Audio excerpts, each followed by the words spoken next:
नमस्कार दोस्तों। जैसा कि आप सब जानते हैं कि 29 मार्च 2025 को कर्क लगन वालों की ढैया समाप्त हो चुकी है। ये ढैया की 2.5 वर्ष उन पर क्या बीती है ये सिर्फ वो ही जानते हैं जिन्होंने इसे झेला है। पैसों की तंगी, लोगों में बदनामी, रिश्तेदारों का मुंह फेर लेना, इन्होंने क्या क्या नहीं देखा और क्या क्या नहीं झेला। 17 जनवरी 2023 से 29 मार्च 2025 तक का यह समय कर्क लगन व कर्क राशि वालों के लिए ढैया का समय रहा था और इस समय में इन्होंने काफ़ी हद तक दुनिया को पहचान लिया होगा। किंतु अब आपका कष्ट का यह दौर खत्म हो चुका है। अभी तक आपने क्या कुछ नहीं झेला है। अब चाहे साढ़े साती हो या ढैया हो, यह समय कष्ट में ही बीतता है। कई बार तो पैसे पैसे के लिए मोहताज भी होना पड़ता है। कर्जे वाले सर पे खड़े हो जाते हैं, कोर्ट केस तक हो जाते हैं। दिमाग पर इतना प्रेशर हो जाता है कि आदमी सोचता है कि ऐसी ज़िंदगी जीकर भी क्या करना है। किंतु अब आप इस परीक्षा से निकल चुके हो। आपका बुरा समय निकल चुका है। अब आप धीरे धीरे राहत महसूस कर रहे होंगे। आपका खोया हुआ मान सम्मान आपको वापस मिलेगा। आपकी ज़िंदगी पर छाया अंधेरा छटना शुरू हो चुका है। आप धीरे धीरे सब चीज़ें रिकवर भी कर रहे होंगे। शनि 29 मार्च 2025 से आपके अष्टम भाव यानी कुंभ राशि से निकलकर मीन राशि में आ चुके हैं और यहाँ पर 3 जून 2027 तक रहने वाले हैं। इस बीच ना तो आपकी कोई ढैया है और ना ही कोई साढ़े साती है। और शनि का इस समय आपके नवम भाव में गोचर बहुत ही अच्छा रहने वाला है, जो कि आपके भाग्य का भाव है, पितरों का भाव है, विदेश यात्रा व उच्च शिक्षा का भाव है, धर्म व समाज का भी भाव यही है। अभी तक आपका भाग्य आपका साथ नहीं दे पा रहा था, जिस वजह से आप स्वयं को बंधा हुआ महसूस कर रहे थे। किंतु अब आपको भाग्य का पूरा साथ मिलेगा। आपके कार्यों में आ रही रुकावटें खत्म होंगी। पिता का साथ व पितरों का आशीर्वाद मिलेगा। विदेश जाने के अवसर भी मिलेंगे। धार्मिक व सामाजिक कार्यों में आपकी रुचि बढ़ेगी तथा आप उसमें बढ़ चढ़कर हिस्सा भी लेंगे। 3 जून 2027 को शनि आपके नवम भाव यानी मीन राशि से निकलकर मेष राशि यानी आपके दशम भाव में आ जाएंगे।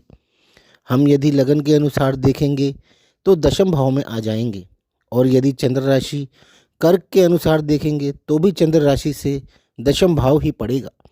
तो हम चंद्र राशि को ही लगन बनाकर उसके अनुसार ही देखते हैं। तो दशम भाव में शनि 3 जून 2027 को आ जाएंगे और यहाँ पर भी करीब 2.5 वर्ष यानी 9 अगस्त 2029 तक रहेंगे।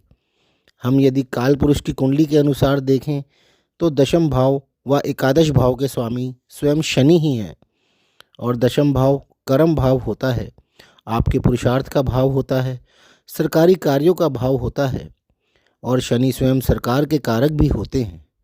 कर्क लगन व राशि वालों के लिए यह समय भी ढैया या साढ़े साती से मुक्त है। इस समय में ना आपकी कोई ढैया है और ना ही कोई साढ़े साती है। यह समय आपको सरकारी कार्यों में आ रही परेशानियों को खत्म करने का समय है तथा आपके सरकारी कार्यों को आसान भी करेगा। चाहे वह कोई एग्ज़ाम हो, कोई सरकारी पद प्राप्ति हो या कोई प्रमोशन हो या कोई चुनाव से संबंधित कार्य हो, आपकी विजय होना काफ़ी हद तक निश्चित है। आप इस समय अपनी मेहनत व पुरुषार्थ से इसे हासिल कर सकेंगे। आपके अच्छे कर्म भी आपको अपना फल अवश्य देंगे। इसके बाद 9 अगस्त 2029 को शनि आपके दशम भाव यानी मेष राशि से निकलकर वृष राशि में यानी आपके एकादश भाव में प्रवेश कर जाएंगे। काल पुरुष की कुंडली में एकादश भाव के स्वामी भी शनि ही हैं और यह समय भी कर्क वालों के लिए ढैया व साढ़े साती से पूरी तरह मुक्त है।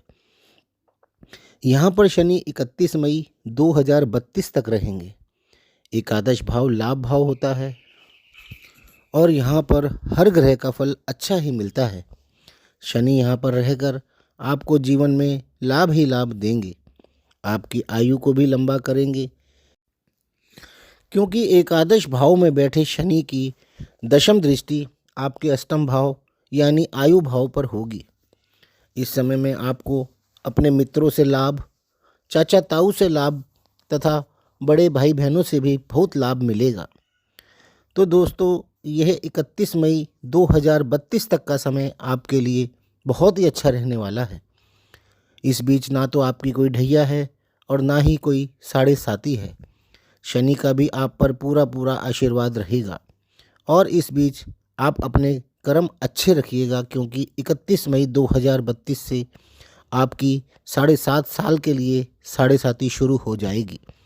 और यदि आपके कर्म अच्छे होंगे तभी आप शनि के प्रकोप से बच पाएंगे, अन्यथा आपको शनि के कोप को भोगना ही भोगना पड़ेगा। तो दोस्तों, ये थी कर्क लगन व कर्क राशि वालों की 5 साल की भविष्यवाणी। आपको यदि ये अच्छी लगी हो तो इस वीडियो को लाइक ज़रूर करें और हमारे चैनल को सब्सक्राइब भी कर लें। धन्यवाद।